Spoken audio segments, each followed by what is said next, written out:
Fala, meu povo brasileiro, tudo bem? Meu nome é Munira Carolina, sou técnica do Seguro Social e hoje eu vou dar uma aula para vocês sobre direito previdenciário para concursos. Para isso, eu selecionei 5 questões de direito previdenciário que você precisa saber se quiser passar no concurso do INSS. Bora lá? Sem maiores delongas, então vamos começar essa aula top para vocês já iniciarem afiados aí nessa corrida rumo à aprovação. Questão número 1. Acerca da Seguridade Social no Brasil, de sua evolução histórica e de seus princípios. Julgue o item a seguir. A Lei Eloy Chaves, de 1923, foi um marco na legislação previdenciária no Brasil, pois unificou diversos institutos de aposentadoria e criou o INPS. Certo ou errado? E cada questão assinalada errada anula uma certa. Ixi, Maria, cara. Primeiro ponto, vamos decorar aqui algumas palavrinhas-chave. Lei Eloy Chaves, guardem essa lei aqui no coraçãozinho de vocês, porque todo concurso do INSS é cobrado essa lei, porque realmente ela é um marco na Previdência Social. Mas agora vamos ver a resposta. Será que isso está certo ou será que isso está errado? Gente, essa questão está errada, porque até um primeiro momento ela coloca conceitos corretos. A Lei Eloy Chaves, de 1923, foi um marco na legislação previdenciária no Brasil. Sim, foi mesmo. Pois unificou os diversos institutos de aposentadoria e criou o INPS? Não, aí que tá. Se você não souber a trajetória histórica da Seguridade Social, da Previdência Social, você não ia saber responder essa questão. Então, só para clarear aqui para vocês por que essa questão está errada, por que a Lei Eloy Chaves não foi a que unificou os diversos institutos de aposentadoria e criou o INPS. A Lei Eloy Chaves tem esse nome por causa do deputado federal paulista Eloy Chaves, que foi quem criou esse projeto de lei. Realmente, ela foi promulgada, passou a valer em 24 de janeiro de 1923. Só que o que ela fez? Qual foi o intuito dessa lei? Criar as caixas de aposentadorias e pensões dos ferroviários. Então, era uma caixa de aposentadorias e pensões especificamente para ferroviários. Foi assim um marco porque foi bem o início de um sistema previdenciário no Brasil. Ali na imagem eu até coloco a imagem do Eloy Chaves, para vocês gravarem bem ele aqui no coraçãozinho de vocês. Marco da Previdência Social no Brasil. Tem ali também a imagem de uma caixa, que é para vocês associarem com a Caixa de Aposentadorias e Pensões. Era administrada pelas empresas para poder ir criando um fundo de pensão e aposentadoria para os seus trabalhadores. E que tipo de trabalhadores? Os ferroviários. Está ali a imagem de um trenzinho. Aí depois que houve a promulgação dessa lei, várias empresas passaram também a criar as suas caixas de aposentadorias e pensões para os seus funcionários.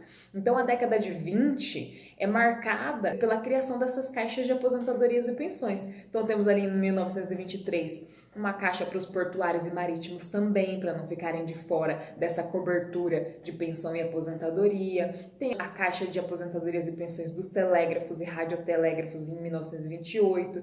Em 1930 tem ali a caixa para os empregados dos serviços de força, luz e bondes. 1931 para os empregados dos demais serviços públicos. 1932 para os empregados da mineração. Ou seja, a Lei Eloy Chaves foi se ampliando, foi se estendendo para diversas empresas que foram criando as suas caixas de aposentadorias e pensões. Aí o que aconteceu? A década de 1930 já foi marcada pela criação dos institutos de aposentadorias e pensões.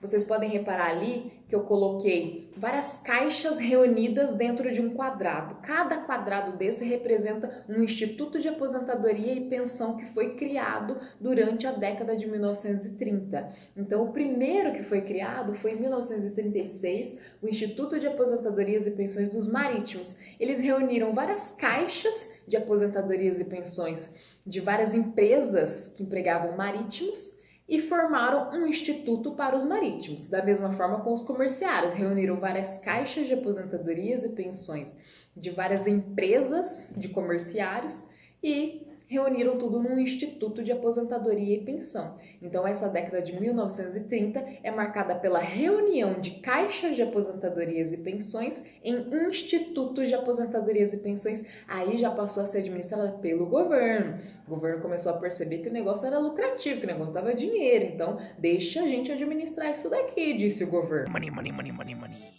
Porque lá na década de 1920, quem estava administrando, quem estava cuidando dessas caixas de aposentadorias e pensões eram as próprias empresas.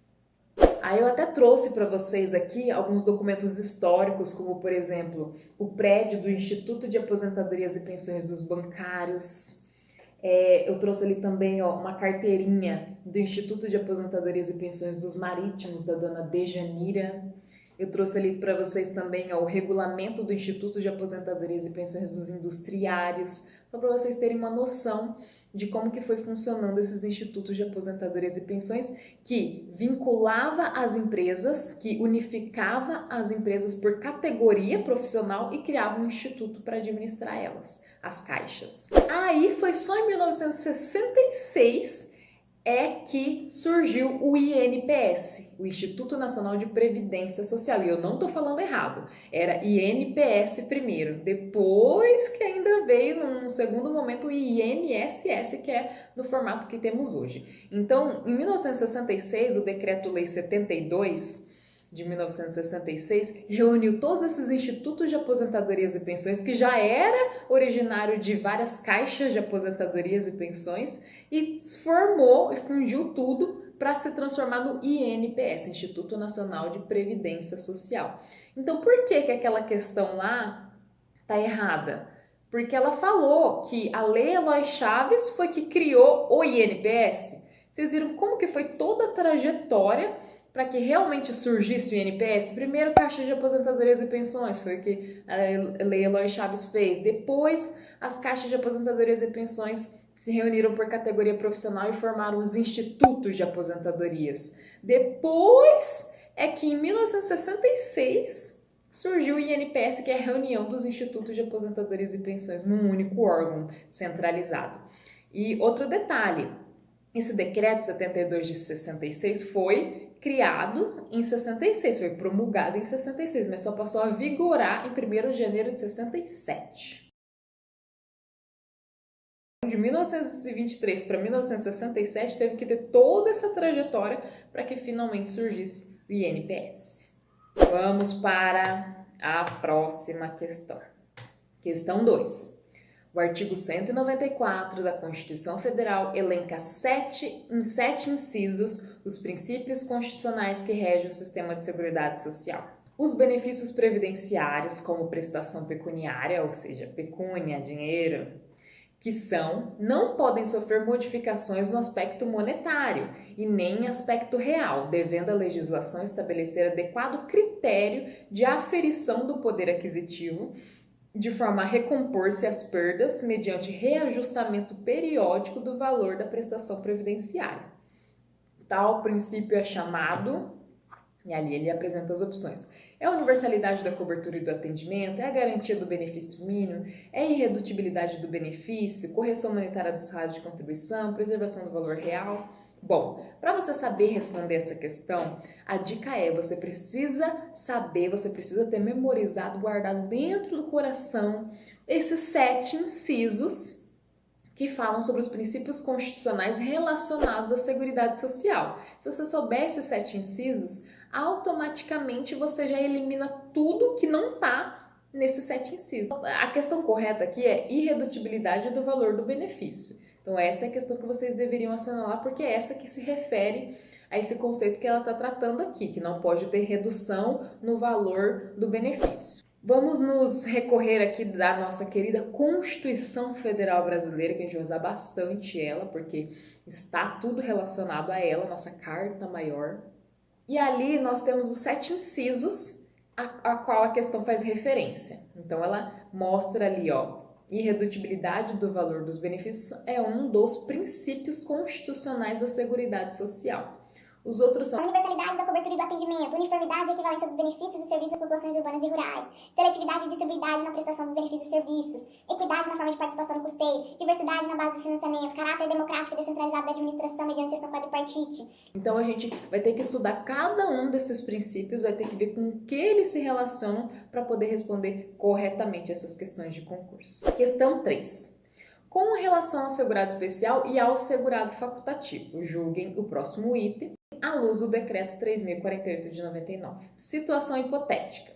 A Maria, com 22 anos de idade, recebe bolsa de estudos para se dedicar em tempo integral a trabalho de pesquisa, não possuindo qualquer vinculação em regime de previdência. Assertiva. Nessa situação, Maria poderá afiliar-se facultativamente ao regime geral de previdência social? Certo ou errado? Não sei. Eu não sei se você já sabe, mas o regime geral de previdência social tem dois tipos de beneficiários. Tem os segurados e os dependentes. Os dependentes não precisam contribuir nada, porque eles se vinculam automaticamente ao INSS devido aos segurados que estão pagando. No caso de pensão por morte e auxílio reclusão, os dependentes ficam segurados perante o regime geral de previdência social. Dentre os segurados, que são os que realmente pagam, que são os que realmente contribuem para o sistema previdenciário, nós temos os obrigatórios e os facultativos, conforme está demonstrado aqui. Os obrigatórios são aqueles que têm remuneração, que têm renda decorrente do seu trabalho. Então, eles podem ser empregados, pode ser o empregado doméstico, pode ser o trabalhador avulso, os contribuintes individuais, os segurados especiais, todos eles trabalham e têm renda de alguma forma decorrente do seu trabalho. Já os segurados facultativos não trabalham, eles não têm renda decorrente do seu trabalho.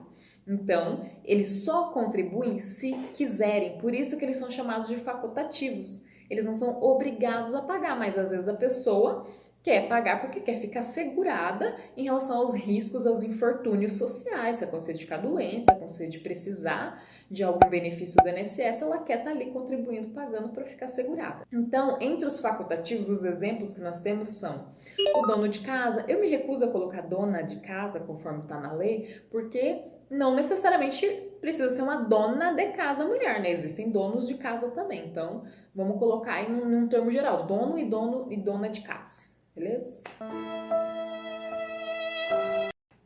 Enfim, o dono de casa, o estudante, o estagiário, o desempregado, o presidiário. Então, olha que detalhe bacana. Aqui nós temos o estagiário. O estagiário, ele recebe uma bolsa de estudo, geralmente, mas essa bolsa não é vinculada à sua prestação de serviço, ele não está recebendo uma remuneração decorrente da prestação do seu serviço. É uma bolsa de estudos, que é diferente de remuneração decorrente do seu trabalho. Portanto, o estagiário, mesmo recebendo bolsa, é sim considerado um segurado facultativo e não um segurado obrigatório.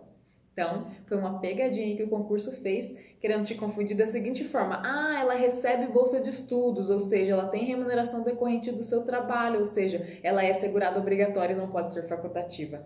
Mas não, vocês já entenderam como é que é, né? Não é remuneração decorrente do trabalho. Questão 4. Julguem o item seguinte à luz do Decreto 3048 de 99 e da CF, que é a Constituição Federal.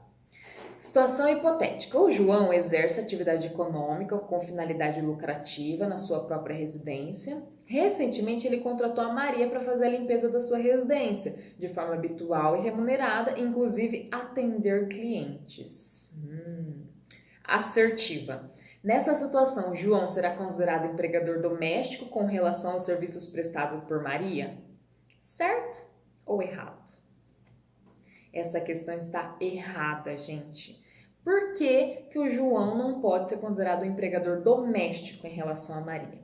É porque o emprego doméstico ele tem alguns requisitos para ser caracterizado.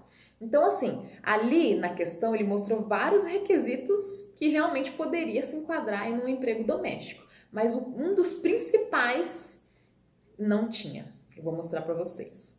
Então, um dos requisitos do emprego doméstico é a forma contínua, ou seja, mais de 2 vezes na semana. Prestação de serviço pelo empregado doméstico mais de 2 vezes na semana. Porque se for só 2 vezes, ele não é considerado um empregado doméstico daquela residência, mas sim um diarista, portanto, um contribuinte individual. Já altera a categoria só a semana em que ele vai na casa. Beleza. Subordinação, mediante remuneração. Ele tem que trabalhar não igual uma neta que vai lá fazer uma limpeza 3 vezes na semana na casa para a avó, para ajudar a avó. Não é uma ajuda, ela recebe remuneração decorrente do seu trabalho. Então aí sim vai caracterizar como empregada doméstica ou empregado doméstico. Tem que ser em âmbito residencial de pessoa ou família. Não precisa ser necessariamente uma família completa, né? Pode ser para uma pessoa só, mas é em âmbito residencial, em âmbito doméstico, por isso o nome empregado doméstico. E ali o quarto requisito que eu deixei por último, sem fins lucrativos ao empregador. A partir do momento que a empregada doméstica passa a atender clientes, ela passa a ter uma finalidade lucrativa para o seu empregador. Enquanto ela estava ali só na limpeza da casa, na limpeza do lar, ela não tem nenhuma finalidade lucrativa para o empregador, é só para adiantar ali o tempo dele. Agora, a partir do momento que ela passa a exercer também uma atividade de atender clientes, aí ela já não é mais segurada empregada doméstica, e sim uma segurada empregada comum. Então, portanto, o seu empregador não é um empregador doméstico, é um empregador comum. E por que é importante diferenciar se é empregador doméstico ou se é empregador comum? As alíquotas de contribuição do empregador comum e do empregado doméstico são diferentes. Questão 5 e última questão. A respeito do custeio da Seguridade Social, julgue o item que se segue.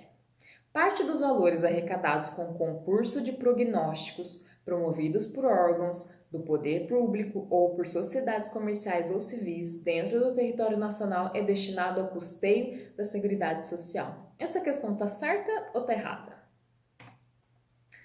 Alternativa certa. Por quê?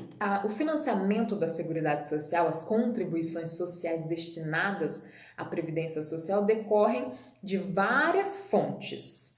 Por isso que existe aquele princípio que a gente viu lá na Constituição Federal de diversidade na base do financiamento, ou seja, diversas bases de financiamento. Então, na lei, na Constituição Federal, nós temos 4 fontes. A primeira fonte, empregador, empresa e equiparado. Segunda fonte, o trabalhador e os demais segurados. Terceira fonte, receitas de concursos prognósticos. E quarta fonte, o importador de bens e serviços do exterior. Portanto, uma das 4 fontes de financiamento da Seguridade Social é a receita dos concursos prognósticos, que é o que a gente viu na questão anterior, por isso que ela estava correta. A receita de concursos prognósticos é o quê? Decorrente de sorteios de números, loterias, apostas. Então, toda vez que você está apostando, você também está contribuindo para a Seguridade Social. Toda vez que você está trabalhando, você também está contribuindo para a Seguridade Social. Quer dizer, em tese tinha que estar contribuindo, né? Porque tem os trabalhadores informais que acabam não declarando o vínculo de emprego, que acabam não contribuindo, mas obrigatoriamente deveria estar. E, por exemplo, todo empregador, sobre a folha de salários, ele faz contribuição para a Seguridade Social. Sobre a receita, o faturamento, o lucro dele também tem um percentual destinado à Seguridade Social. Portanto, são diversas fontes de financiamento. Gente, por hoje é só. Com essas 5 questões já deu para a gente esclarecer bastante coisa sobre o direito previdenciário, sobre como vocês vão poder ser cobrados desse concurso. E já tiramos dúvidas aí em relação à história da Previdência Social, em relação aos princípios da Previdência Social, em relação ao financiamento da Previdência Social, em relação à caracterização ou não dos segurados obrigatórios e facultativos. Ou seja, uma aula super rápida em que a gente viu um monte de conceito e você já vai passar aí na frente rumo à aprovação nesse concurso. Boa sorte para vocês, bons estudos, espero que tenham gostado da aula. Tchau, tchau!